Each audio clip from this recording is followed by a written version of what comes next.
আসসালামু আলাইকুম ওয়া রাহমাতুল্লাহ। আলহামদুলিল্লাহ ওয়াসসালাতু ওয়াসসালামু আলা রাসূলিল্লাহ ওয়া আলা আলিহি ওয়া সাহবিহি আজমাইন। আপনারা জানেন যে ঢাকার দক্ষিণের মেয়র ছিলেন, তার নাম কি ছিল? রিসেন্টলি তিনি চলে গেলেন, কি নাম ছিল? আচ্ছা, উনি 51 মাস এই দক্ষিণ সিটির মেয়র ছিলেন। ওনার প্রথম আলো রিপোর্ট, তো তারা একটা রিপোর্ট দিচ্ছে যে 51 মাস ঢাকা দক্ষিণ সিটির মেয়র ছিলেন ড্যাশ। আমি তার নাম আনতে চাই না, কিন্তু এদের নাম আনাটা আসলে আমাদের জন্য মানায় না। আচ্ছা, তার একটা দুপুরবেলা তার খাবার আনার জন্য একটা গাড়ি ব্যবস্থা করা হয়েছিল সিটি কর্পোরেশন থেকে। আপনারা জানেন যে 51 মাসে তার শুধু খাবার আনতে গাড়ির কি পরিমাণ তেল খরচ হয়েছে?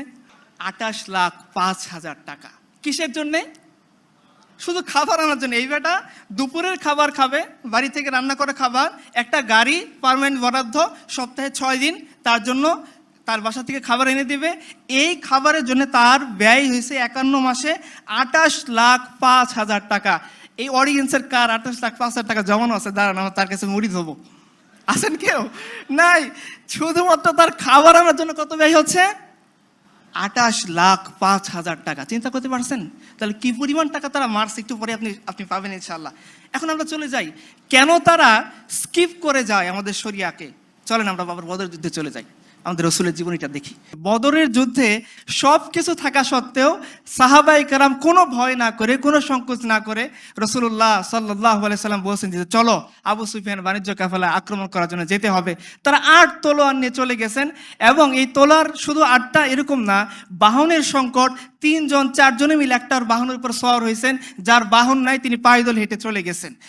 রাসূলুল্লাহ সাল্লাল্লাহু আলাইহি সাল্লাম রওনা দিয়েছেন তার সাহাবীদেরকে নিয়ে। একটু জায়গায় থেমে গেছেন, বলতেছেন সাহাবীরা তোমরা আমাকে পরামর্শ দাও, আমি কি করতে পারি? আমরা তো মূলত আসছিলাম আবু সুফিয়ানের বাণিজ্য কাফেলা আক্রমণ করার জন্য।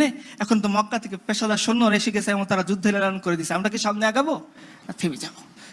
তো আবু বকর, ওমর, উসমান সবাই তো তাগড়া। তারা বলছেন ইয়া রাসূলুল্লাহ আমরা আপনার সাথে যুদ্ধ করবো, আপনি সামনে আগবাড়েন। রাসূলুল্লাহ সাল্লাল্লাহু আলাইহি সাল্লাম তারপরেও দাঁড়াই আছেন, বলতেছেন সাহাবীরা তোমরা আমাকে পরামর্শ দাও। তখন আনসারী সাহাবীরা বুঝতে পারছেন যে আল্লাহ রাসূল সাল্লাল্লাহু আলাইহি সাল্লাম এই কথা আনসারীদেরকে ইন্ডিকেট করে বলতেছেন। আনসারীদের সর্দার দাঁড়াই গেছেন, বলছে ইয়া রাসূলুল্লাহ আপনি কি আমাদের মতামত জানতে চান? বলছে হ্যাঁ, তোমরা আমাকে পরামর্শ দাও। তো এই সাহাবীরা বলতেছেন ইয়া রাসূলুল্লাহ আপনি আমাদেরকে এগিয়ে চলেন, যদি সামনে কোনো সমুদ্র থাকে আর আপনি যদি নির্দেশ দেন এই সমুদ্র ঝাঁপিয়ে পড়তে হবে, আমরা সবাই আমাদের ঘোড়সওয়ার নিয়ে সমুদ্রের মধ্যে ঝাঁপিয়ে পড়বো। ইয়া রাসূলুল্লাহ আপনি আমাদেরকে নির্দেশ দেন, সামনে যদি কোনো অগ্নির কুণ্ড থাকে আপনি যদি নির্দেশ দেন এই অগ্নির কুণ্ড আমরা পার হয়ে যাব। আমরা মুসার কওমের মধ্যে বলবো না আপনি আর আপনার রব গিয়ে যুদ্ধ করেন, আমরা এখানে বসে আছি, বরঞ্চ আপনি আগায় যান আপনার রবের সাহায্য নিয়ে।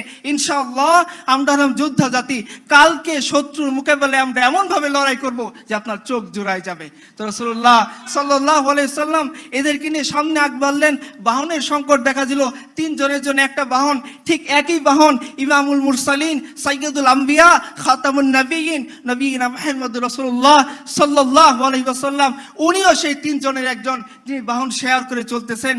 আবু লুবাবা, আলী এবং আল্লাহ রাসূল সাল্লাল্লাহু আলাইহি ওয়াসাল্লাম 3 জন বাহন ভাগাভাগি করে চলতেছেন। কিছু দূর যায় একজন টানে, 2 জন বসে থাকে, আবার কিছু দূর যায় আরেকজন নামে, অপরজন ওঠে, 2 জন টানে, 2 জন বসে থাকে, একজন টানে।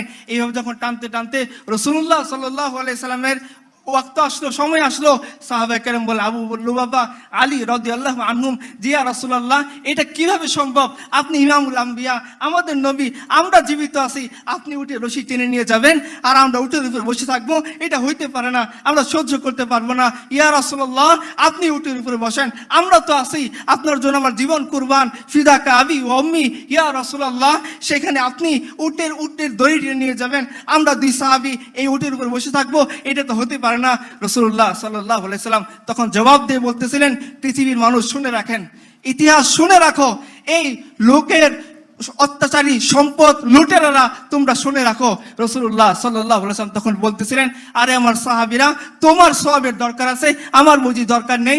তোমরা কি শক্তিশালী দিক থেকে আমার চেয়ে বেশি নাকি? তোমরা উটের উপরে ওঠো, আমি উট টেনে নিয়ে যাবো। রাসূলুল্লাহ সাল্লাল্লাহু আলাইহি সাল্লাম বাহন শেয়ার করে চলেন, আর এরা শুধুমাত্র খাবার বাহনের জন্য জনগণের 28 লাখ টাকা নষ্ট করে। আপনি চলে যান উমরের কাছে, আমাদের পিতা রাসূলুল্লাহ সাল্লাল্লাহু আলাইহি ওয়াসাল্লাম হাতে গড়া খলিফা, তিনি যখন বাইতুল মাকদিস বিজয় হচ্ছেন, তিনি যখন যাচ্ছেন বাইতুল মাকদিসে ইহুদিদের সাথে চুক্তি করতে, কয়টা বাহন নিয়ে গেছেন? কয়টা গাড়ি নিয়ে গেছেন, কয়টা BMW ছিল, তার আগে পরে কতগুলো সৈন্য ছিল, কয়টা বডিগার্ড তার ছিল, তাকে রক্ষা করার জন্য নাচার জন্য কয়টা নর্তকী ছিল? ছিল কেউ? তার গোলাম।